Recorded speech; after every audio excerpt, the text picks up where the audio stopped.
Hey Pokebros, welcome back for episode 2 of my Pokemon Kanto rewrite. If you missed last episode, Ash got his start with Pikachu and caught a Beedrill. After losing his first battle to Brock, Flint taught Pikachu submission and Ash won the rematch. Then Ash and Brock began traveling together, and that's where we pick up today. Ash and Brock are traveling along Route 4, heading towards Mount Moon. On the road, Ash and Brock get to know each other and each other's Pokemon. Brock would suggest that while they camp out, that Ash trains with his Pokemon, so they would let Beedrill out of his Pokeball, and they would begin to train. While training, Brock would suggest that Ash teaches Beedrill focus and energy to finish out his moveset. Ash would work with Beedrill till it was time for bed. The next morning, Ash, Pikachu, and Brock would get going, and they would shortly arrive at Mount Moon. After arriving, they would see a scientist running out of the mountain filled with fear.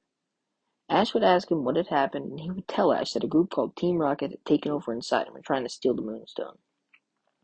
Ash would charge him without a second thought, and Brock would reluctantly follow. As Ash enters the mountain, he sees a group of scientists held hostage by two Team Rocket Grumps with Meowth by their side. Ash would run over there, challenging the two to a battle. They would do a little dance, introducing themselves as Jesse and James.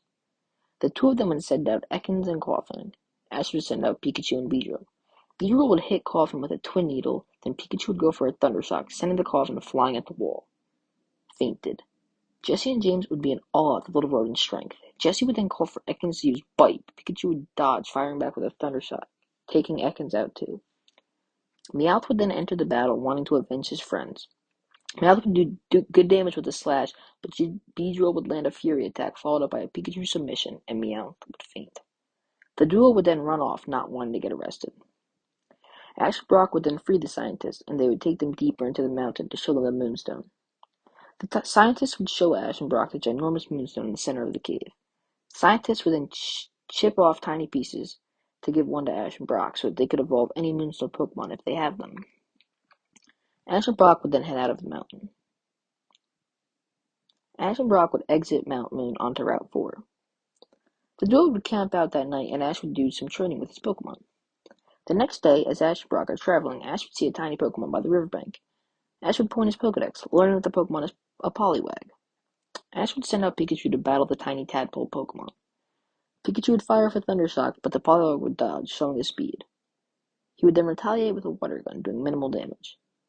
Pikachu would go for Thunder Shock again, this time connecting. The attack would do good damage, weakening the Poliwag severely. Ash would then throw his Pokeball, and after 3 shakes, it would become the third member of his team.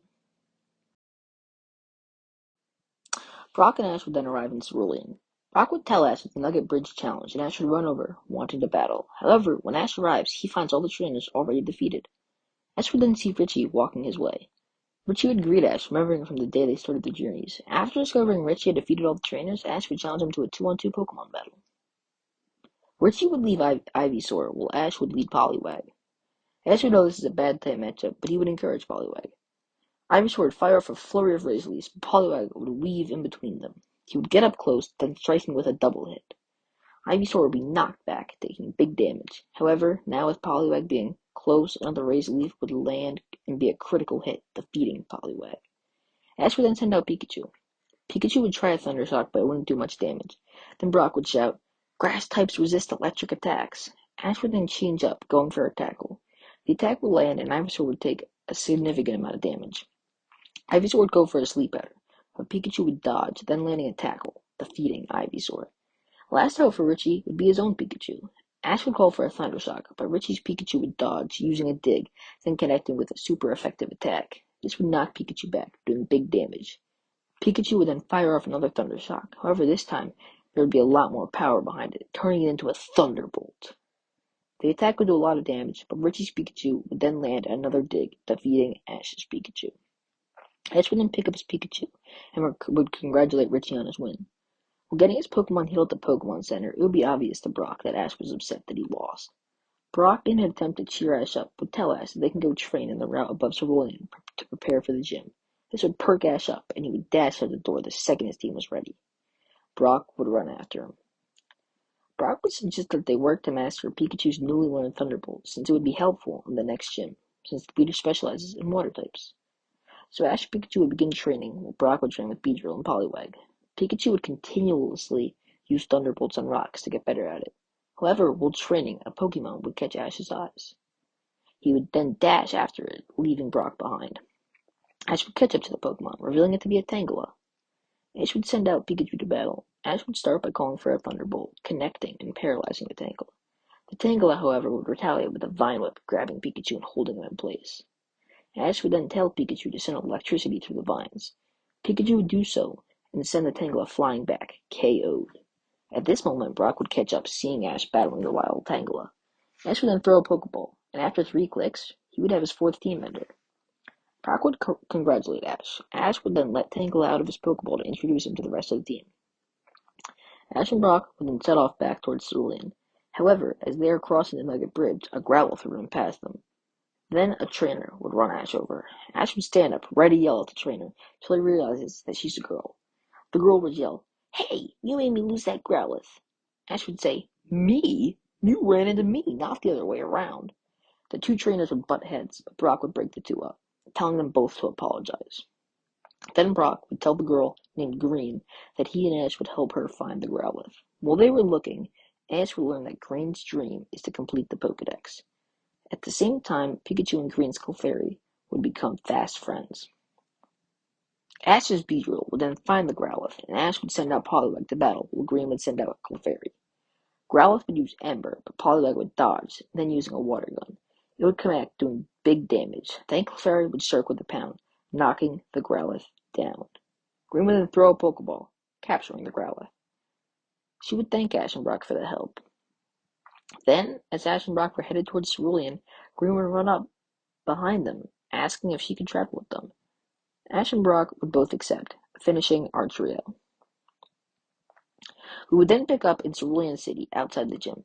Ash would be discussing with Brock what team he should bring. Brock would suggest to Ash that for the 2-on-2, he brings Tangela and Pikachu. Ash would then enter the gym, only to discover that the Sensational Sisters, the gym leaders of the gym, don't want to battle. Ash would be upset because he was really looking forward to a battle. However, right when Ash was about to leave, Misty would storm inside. She overheard her sisters offering Ash a free badge, and she couldn't stand it. She would declare that as the 4th Sensational Sister, she would be qualified to battle. The sisters would ask Ash if this was okay, and he would accept, just wanting to battle. The fight would be a 2-on-2. Ash would lead Pikachu, while Misty would lead Krabby. Krabby would go for a Vice Grip. Pikachu would dodge, then landing a tackle. Krabby would then land a Bubble Beam, hitting Pikachu for decent damage. Pikachu would then fire off a newly mastered Thunderbolt, doing big damage on the Krabby. Krabby would then retaliate with another Vice Grip, grabbing Pikachu and slamming him into the ground. Pikachu would go for a tackle, knocking Krabby back. Krabby would then go for a Harden, but Pikachu would fire off a Thunderbolt, knocking him out. Misty would be visibly aggravated, but would send out her final Pokemon nonetheless. Misty's last Pokemon would be Starmie, the evolved form of her Staryu. Pikachu would start off with a Thunderbolt, but Starmie would dodge and strike him with a Psychic, throwing Pikachu up in the air. Pikachu would land, very weakened. Pikachu would then land a tackle, followed up by a Thunderbolt, doing decent damage. Stormy would then throw Pikachu up in the air again with his Psychic, and on his way down, Pikachu would be blasted with a Water Pulse. When he hit the ground, he would be defeated.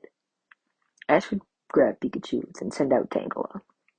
Tangela would be hit with a Psychic, doing big damage. He would retaliate with a tackle. Tangela would be hit with another Psychic, again doing lots of damage.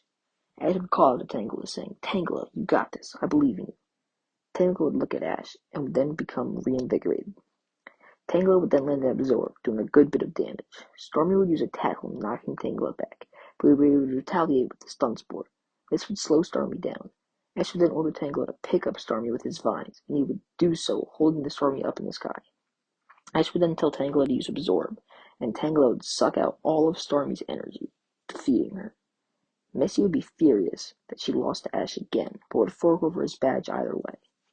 She would then declare to her sisters that she is going to set off on the gym challenge herself, and that she will win the Pokemon League.